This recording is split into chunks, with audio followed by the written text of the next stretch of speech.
스카이어 스루프 타임즈 4월 3일자를 진행하도록 하겠습니다. 구독, 좋아요 부탁드리고 필요하시면 1.5배속을 보시기 바랍니다.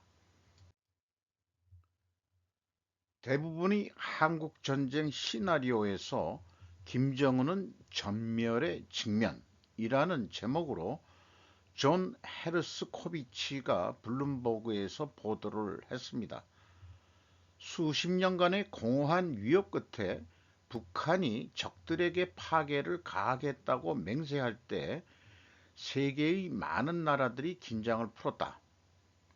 하지만 지난 몇 달 동안 몇몇 저명한 분석가들은 김정은이 실제로 전쟁 준비에 진지하게 임하고 있을지도 모른다고 경고하기 시작했다. 1950년 할아버지처럼 김정은도 전쟁을 하겠다는 전략적 결정을 내렸습니다라고 로버트 칼린 전 CIA 장교와 핵 과학자 지그프리드 해커 이 두 사람이 이제 계속해서 노스 38이라는 웹사이트를 통해 가지고 북한은 언제라도 항상 공격할 거라는 분석을 내놓고 있습니다. 이런 사람들인데 그러나 이 기자는 칼린과 해커의 견해는 보편적이진 않다.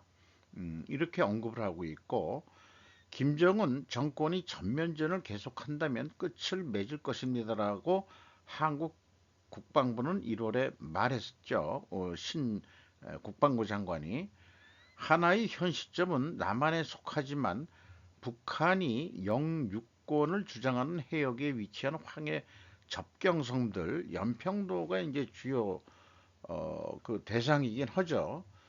김정은 집권 2년여 전인 2010년 연평도는 우리 군 2명과 민간인 2명이 사망하고 집에 불을 지르는 치명적인 폭격의 현장 이런 걸 소개하고 약 6개월 전 남한은 북한이 천안함을 섬 근처에서 어뢰로 공격하여 46명의 수병을 사망했다고 비난했는데 이는 북한이 부인한 주장이었다. 그럼 그 천안함이 왜 도둑동안이 되든지 아직도 그 뭐 확실한 거를 모르죠. 북한이 부인을 하고 있으니 참 어려운 얘기입니다. 서울 공격이라는 제목으로 작은 그 휴전선하고 서울도 매우 가까운데 어떻게 따지면은 한국의 1조 6천억 달러 경제의 약 70%를 차지하는 곳으로 서울이 삼성전자, LG전자, 기아 등 세계 최고의 기술 및 제조 강국들의 근거지기도 한데 2020년 랜드의 분석에 따르면 서울에 대한 그 이 포격과 로켓 1분간의 공격만이라도 거의 15,000명 이상의 사상자가 발생할 수 있는데 1시간 동안 폭격을 퍼붓는다면은 더 큰 사상자가 날 수도 있다. 하지만 1시간 동안 퍼불 시간이 없을지도 모르죠. 기습 공격을 한다 그래도 남한이 옛날 남한이 아닙니다. 저는 그렇게 확실히 신뢰를 하고 있고 전체 충돌이나 서울 공격이나 서울 공격하면 전체 충돌이죠. 한국 입장에서는 한국 국방부에 따르면 110만 명의 현역 부대의 일부인 김 위원장의 특수작전부대에 약 20만 명의 군인들이 육로, 해상, 공중 그리고 심지어 터널을 통해 국경을 넘으려 할 것이라고. 그러나 북한의 선제 공격에 대한 이점은 오래가지 못할 것. 미국과 한국은 본질적으로 전쟁의 바로 첫 순간부터 상상할 수 있는 모든 면에서 절대적인 공중 우위를 갖게 될 것이다. 라고 랜드의 선임 정치학자 마이클 마자르가 얘기를 했습니다. 미 국방정보국은 최근 보고서에서 연료와 운송 자산의 부적절한 가용성, 지상통신선의 부실한 유지, 불충분한 훈련 등이 모두 북한이 대규모 재래식 공격 작전을 지속할 수 있는 능력을 제약한다. 이렇게 진단을 하고 있습니다. 블러드 노즈 스트라이크라는 게 있는 모양인데 저는 참 이것도 처음 들어보는데 직역을 하면은 피에코 타격, 피해코 타격, 코피 터지게 만든다는 뜻으로 그냥 저가 이해가 되네요. 김정은의 코피를 터뜨리게 한다. 작년에 기밀 해제된 미국의 국가정보평가는 김 위원장이 자신과 그의 정권이 위험에 처해 있다고 믿을 때에만 그의 핵무기를 사용할 것이라고. 음, 김 위원장을 포함한 북한 지도자들, 윤 대통령은 선제 공격, 전면 공격, 김 위원장 제거, 옛날부터 참수작전으로 불러왔죠. 등을 포함한 이른바 삼축 구상에 대해 논의하는 것을 주저하지 않고 있죠. 전면전이 벌어지면 세계 경제가 궤도에서 이탈해 수조 달러의 피해가 발생할 수도 있다. 그리고 김 위원장의 정권은 거의 확실하게 끝날 것이다. 그러니까 이런 걸 보면은 자꾸 이 해커와 그 아까 그 두 사람이 계속 너희들 공격할 거지 자꾸 이렇게 건드리면은 뭐 계속 그 뭐 쏴대고 긴장 완화를 하고 그래 가지고 그렇게 이제 하면은 미국이 좀 더 그 한미일 그 방어를 더 강화하는 빌미를 만들어 주죠. 북한이 그렇게 하면 중국은 그 옆에서 보면서 껄쩍지근할 거예요. 저 북한 애들이 조금만 덜 했으면 좋겠는데 뭐라고 얘기할 수도 없고 우리는 자기를 지키려고 하는 건데 무슨 개똥 같은 얘기냐. 니들이 뭐 우리 그렇게 그 도와준 거 있냐? 중국이 뭐 그렇게 아주 그 크게 도와준 거 있냐? 뭐 이 식량이나 그다음에 이제 석탄 뭐 이런 거래 뭐 정도에서 하는 거지만은 그렇게 중국하고 북한하고도 뭐 러시아가 요즘 더 친밀해졌죠. 그래서 만약에 김정은이가 그 실수를 한다 그러면은 그이 말하자면 선제 공격을 한다면은 그거를 기화로 해가지고 완전히 그 전멸시키는 게 가능한 건데 먼저 건드리진 않지만은 너희들 공격할 거지 자꾸 그 신경을 곤두 세우는 그런 전술 아닐까. 왜냐하면은 우크라이나를 침범한 푸틴한테도 우크라이나가 나토에 가입하려고 지금 하고 있잖아. 그 러시아의 그 대응이 어떨지 매우 궁금하다는 등 자꾸 뭐 이런 식으로 건드리니까 푸틴은 못 참고 공격을 한 거죠. 그- 그런데 전쟁을 하면 어차피 경제가 좀 어차피 돈 쓰고 나빠지고 뭐 이러는데 그 결과 이상하게 그 러시아하고 북한이 친해졌어요. 어쨌든 북한의 근본적인 목표는 자기네 정권 유지지 딴 건 아니다. 그래서 이 요즘에 와가지고 수백만 발의 포탄을 러시아에 팔고 있다는 사실은 김 위원장이 자신을 방어하기 위해 무기가 부족해질 위험을 감수할 것이라는 점을 감안할 때 실제로 전쟁을 원하지 않는다는 또 다른 신호일 수 있다. 이렇게 해석을 하네요. 그러니까 뭐 진짜 완전 적대국으로 말로는 말싸움을 하지만 속내는 야 우리 좀 뭐 살게 내비둬 그런 메시지를 또 전달하는 게 아니냐 이런 뜻으로도 좀 해석을 해볼 수도 있지 않을까 싶어요. 음, 근데 또 쐈어요. 북한은 극초음속 탄도를 장착한 신형 고체 연료 중거리 미사일을 시험 발사했다고 밝혔다. 북한은 더 빠른 발사를 위해 고체 연료 미사일을 채택하는 것을 목표로 하고 있다. 연관해서 이런 뉴스들이 나왔죠. 북한이 중거리 미사일을 동해로 발사했다고 한국이 밝혔다. 그 원래 그 주 타격은 미국의 영유권인 일정 섬을 겨냥했다 하는 게 있었죠. 거기에 바로 그 맞서 가지고 한미일 그 핵폭탄 에, 저기 공중 훈련이 있었는데 원래 그거에 대응한 게 아니고 원래 스케줄대로 했던 거다. 이렇게 얘기는 또 하고 있죠.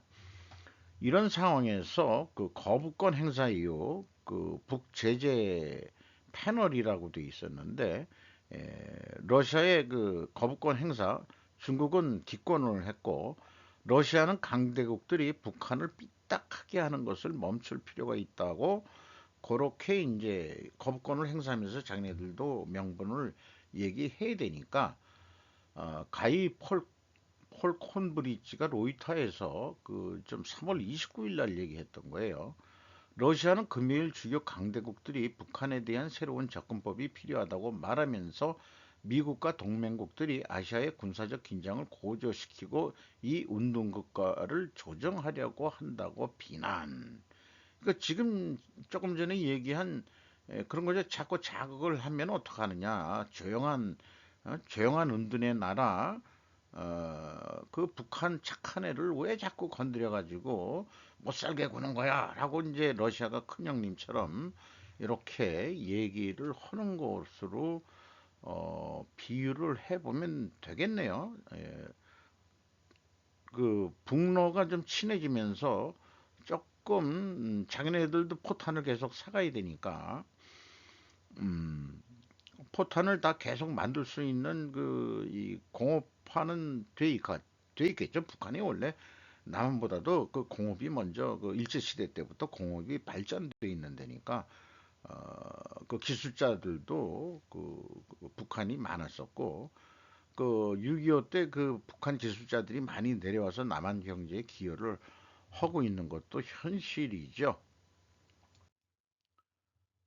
연소득 500만 원 대에도 일가족이 기절하는 주택담보대출 상환에 골드 온라인에서 보도를 했는데 월 소득액이 3만 원인 4인 가족이 주택담보대출을 받을 수 있을까라는 질문 형태로 이야기를 전개했는데 주택담보대출 상환액 연간 174만 원이 들어간다.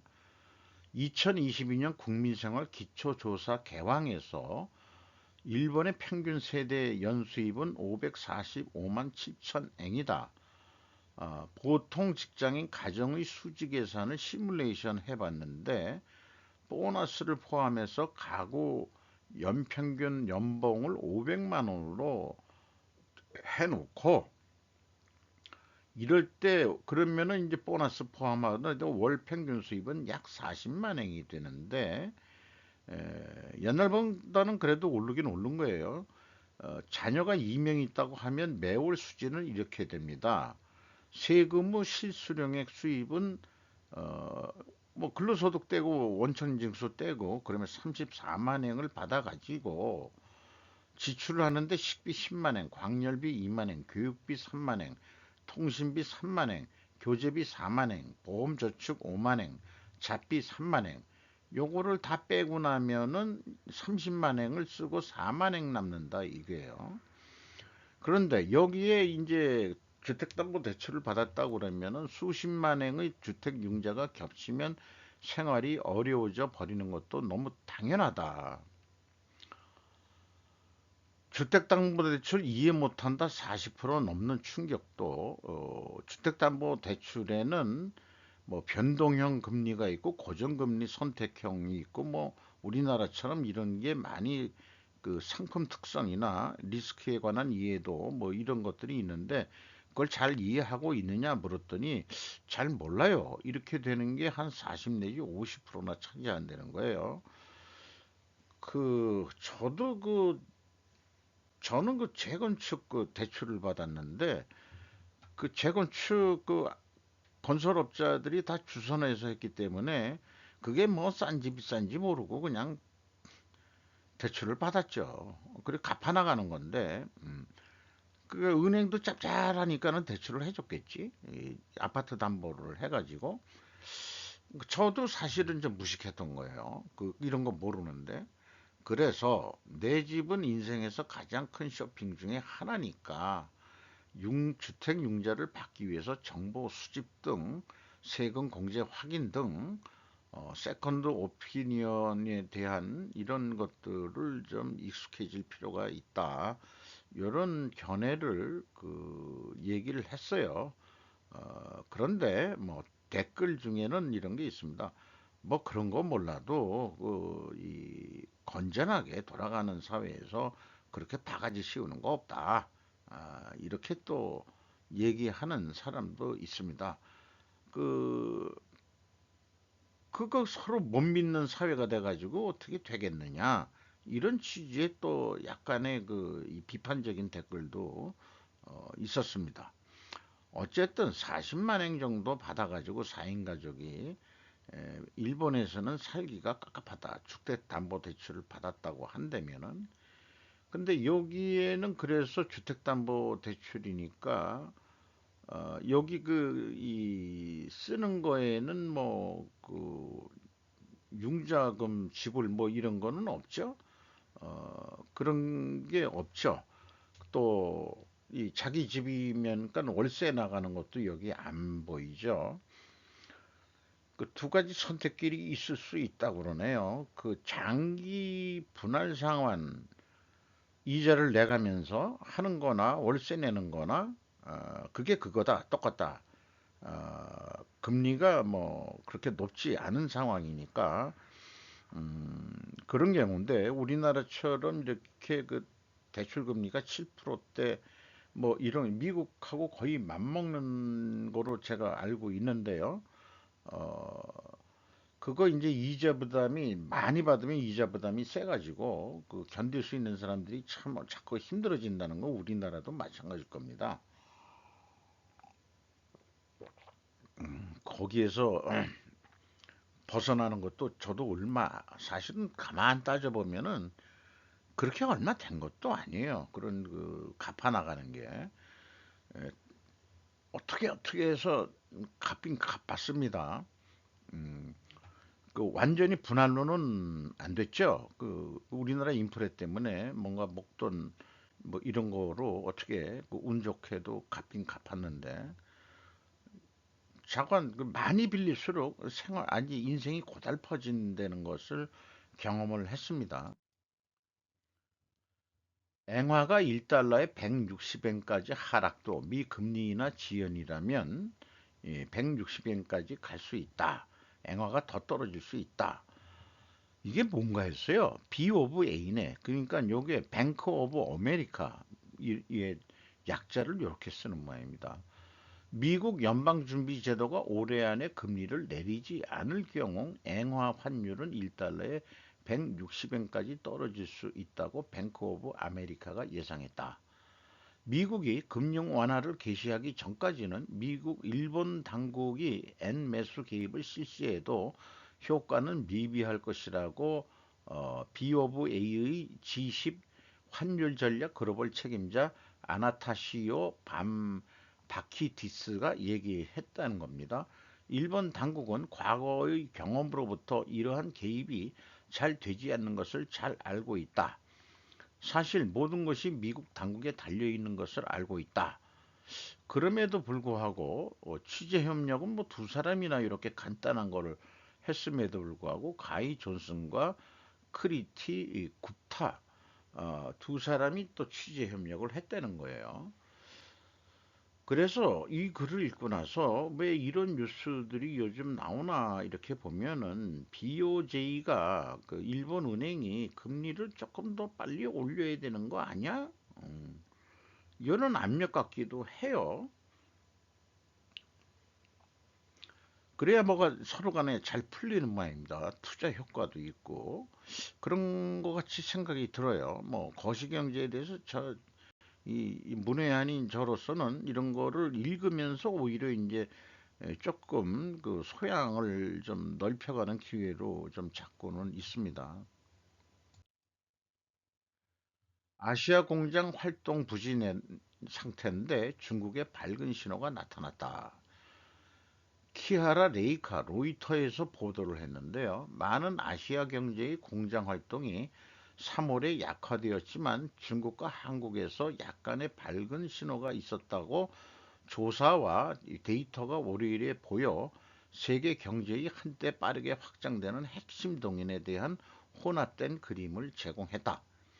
월요일 민간 조사에 따르면 중국의 차이신 S&P 글로벌 제조업 구매 관리자 지수 PMI는 전월 50.9에서 3월 51.1로 그러면 0.2 올랐다는 얘기인데 이게 그게 어느 정도 좋은 건지 기업 신뢰도가 11개월 만에 최고치를 기록하며 14개월 만에 가장 빠른 속도로 상승했다. 그러니까 거의 1년치 만에 그 조금 좋아졌다 그런 얘기인데 별도의 데이터에 따르면 한국의 3월 수출액은 전년 동기 대비 3.1% 증가했다. 칩 수요 호조에 힘입어 6개월 연속 증가하고 있다. 아직 피부로 못 느끼고 있지만은 일본에서는 대형 제조업체들은 좀 약한데 서비스 부분 기업들의 낙관론이 1분기에 30년 이상 최고치를 기록한 것으로 중앙은행의 단칸이라는 게 뭔 뜻인지 모르겠는데요. 간단조사라는 얘기인가? 에서 나타났다. 그러나 제조업 활동은 수출 강국인 일본과 한국을 비롯해 대만, 말레이시아, 베트남 등 아시아 대부분에서 미약했다.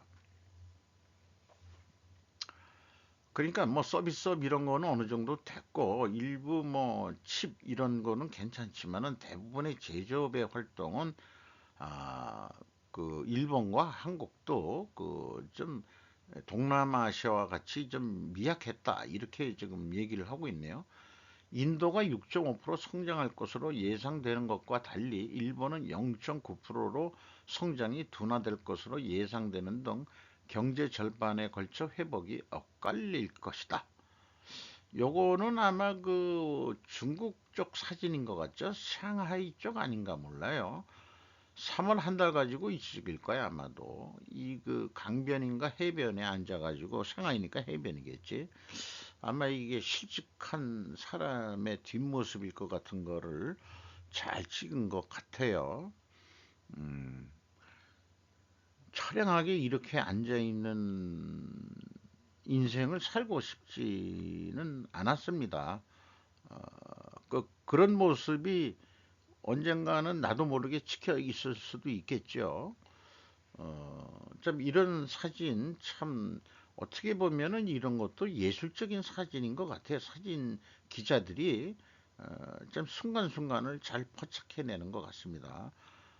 저녁녘에 그 해가 넘어갈 때 이런 상황에 이런 기사하고 참 어울리는 것 같긴 해요. 중 강제시황 급락 수요 부진의 재고 고수준 산업신문에서 보도한 건데 상하이 지국에서 취재를 한 거래네요.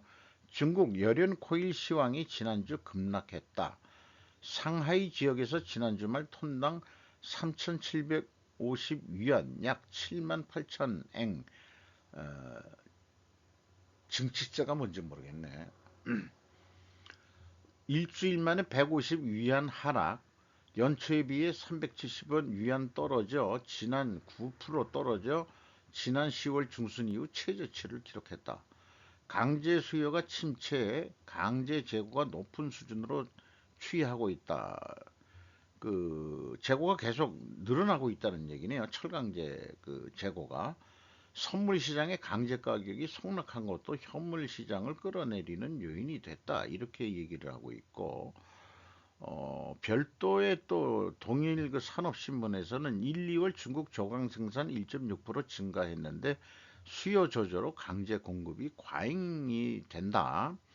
그러니까 3월 달에도 그렇게 됐다 이런 얘기로 설명을 쭉 하고 있는데 정부의 경기 대책 예상에 철강 메이커가 증산으로 1, 2월 달에 돌아섰는데 바로 재고가 쌓이고 있다 이렇게 얘기가 되는 거네요. 그런데 강제 수출의 증가로도 이어졌다. 그러니까 덤핑 수출을 지금 하고 있다는 얘기예요.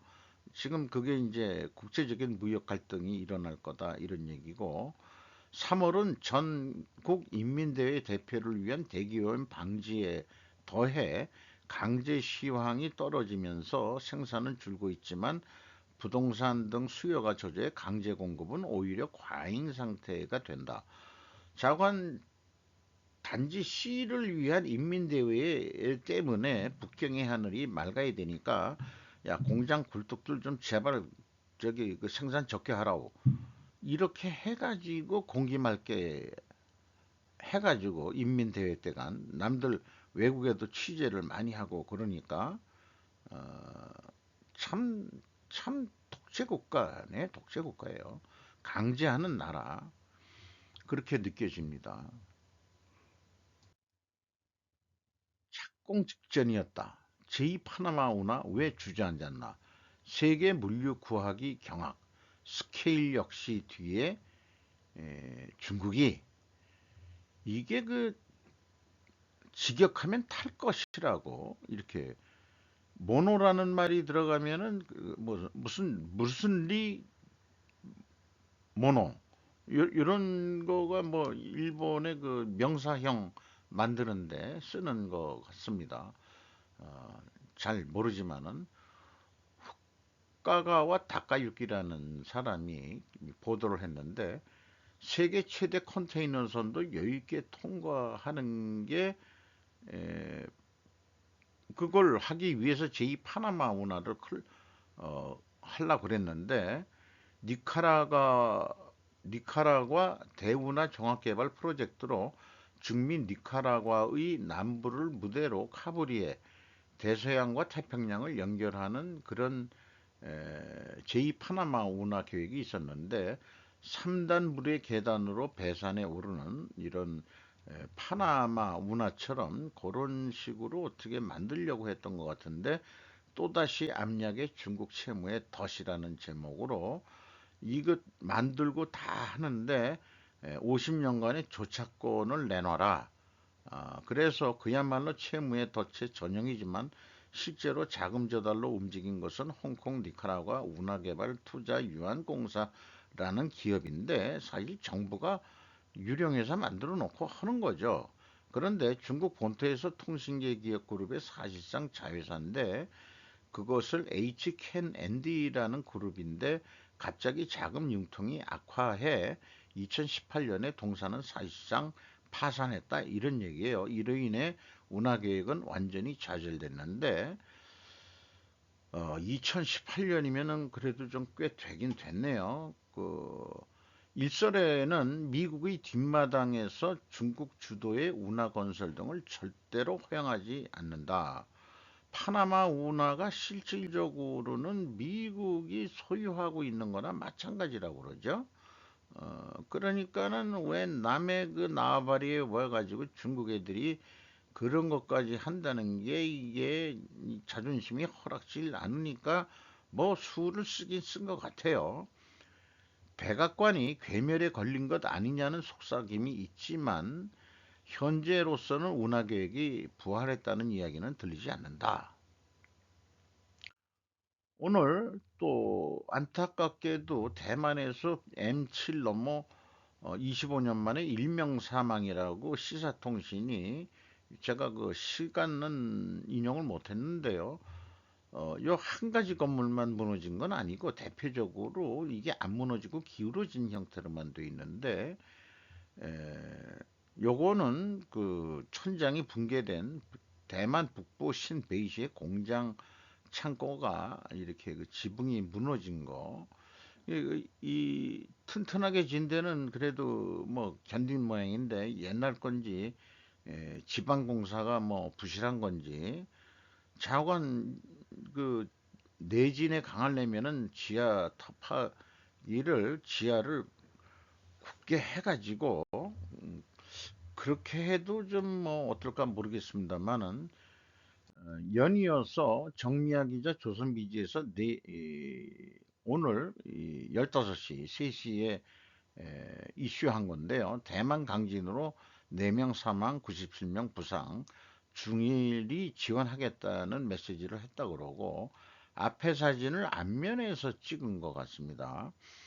안 넘어간 게 다행이네요. 안 넘어간 게 다행. 이게 넘어갔으면은 이쪽 건물도 난리가 났을 거고 그러는데 에, 이거가 유럽 지중해 지진센터에 따르면 현지 시각으로 이날 오전 7시 58분 한국 시각이나 일본 또 우리가 뭐 동경 거를 같이 쓰니까 같은 시각이죠. 8시 58분 동부 화롄현 해안으로부터 25km 떨어진 해상에서 규모 7.4 지진이 발생했다. 대만에서 규모 7이 넘는 강진이 발생한 것은 25년 만이다. 타이완 강진 피해 속칠 7명 사망에 부상 11명. 요거는 오후 4시 11분, 요건 3시, 1시간 후에 요게 시간이 지를수록 인명 피해가 좀 늘어나는 게 보도되고 있습니다. 아, 이 무너진 건물 잔해에 또 묻혀 있는 사람들도 여기도 있긴 있는 모양입니다. 현대차 중국에서 만든 소나타 택시 국내 판매 시작. 고성민 기자가 조선 비지에서 보도를 했는데 이게 그 택시 전용 차량인데 손님이 내릴 때는 요 감지를 해가지고 스탑 오지 마세요. 손님 내립니다. 이런 소프트웨어적인 것까지 해가지고 중국에서 더 이상 차가 안 팔리는 모양이죠.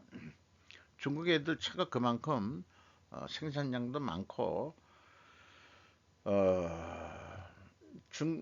러시아 공장은 철수했는데 중국 공장 아직 철수는 할 수가 없는 상황인 것 같고 만들긴 만들었는데 중국에서는 안 팔리고 한국에다가 좀 다시 팔겠다고 내놓는 거 아닌가 그런 생각도 들어가는데 호기심을 가질 만한 여러 가지 옵션들을 좋게 해가지고 출시를 하는 것 같습니다. 뭐, 이 내부도 좀 넓고 그 좀 고급 승용차 타는 그런 기분을 느끼게 하는 차라고 그러죠. 이런 차가 돌아다니면 또 한번 타볼 수도 있겠죠. YTN 불공정 보도 대국민 사과. YTN에서 오늘 오전 11시 57분에 보도를 했습니다. YTN 신임 사장으로 취임한 김백. 언론은 공정하고 균형 잡힌 보도로 국민 여러분께 봉사해야 할 책임이 있다. 언론은 사회적 공기이며 권력의 감시자 상식이며 기본이다. 건강한 여론 형성이라는 사회적 책임도 있다. 의혹을 균형 있게 보도하는 것과 일방의 주장만 중계하다시피 하는 것은 전혀 다른 것이다. 결국 YTN이 선거방송심의위원회로부터 수차례 행정 지도 처분을 받았었고 문제는 이런 불공정 불균형 보도가 선거 때만 되면 독버섯처럼 반복됐다는 점이었다. YTN이 이런 묻지마식 불공정 불편파 보도로 국민의 신뢰를 잃어버린 점 깊은 유감을 표하며 정중하게 사과. 저는 좌빨 방송인 줄 알았어요. 근데 이제 또 KBS 사장 교체처럼 또 교체돼 가지고 대국민 사과를 했네. 이 사람이 뭐 했던 사람인지 모르지만 딱 이걸 보니까 가발 쓰셨구만. 나이는 얼마인지 모르겠는데 사과에만 그치지 않고 앞으로 다시는 이런 부당한 일이 발생하지 않도록 공정 공평한 보도한다. 에,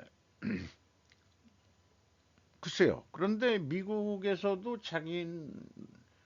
그 폭스뉴스는 자기네들은 보수 방송이라고 천명을 하고서 하든지 우리는 좌파 방송이라고 하든지 한겨레는 좌파 언론이요라고 자기네들이 공식적으로 얘기 안 했나요?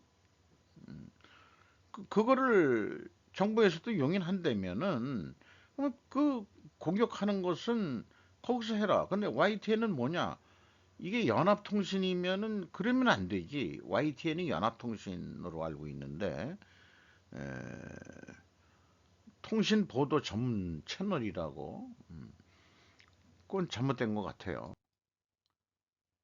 제가 7이라는 나이대를 들어서 세종대왕릉을 처음으로 가봤습니다. 이 보통 왕의 능들이 서울 주변에 많이 포석되어 있는데 이게 세종대왕께서 여주 영릉까지 내려가셔가지고 묻혀가지고 멀어서 옛날 대중교통 수단이 만만치 않았는데 뭐 집안일 때문에 뭐 렌트 해가지고 차로 한번 갔다 왔습니다. 이 저기 입구 홍살문에서 뭐 절이나 뭐나 또 일본도 그걸 뭐래 돌이라고 그러나요? 이렇게 그 절 들어가는 데 있는 거라든지 이게 다 그 똑같습니다. 홍살문이나 그 생긴 모양이 유사하죠.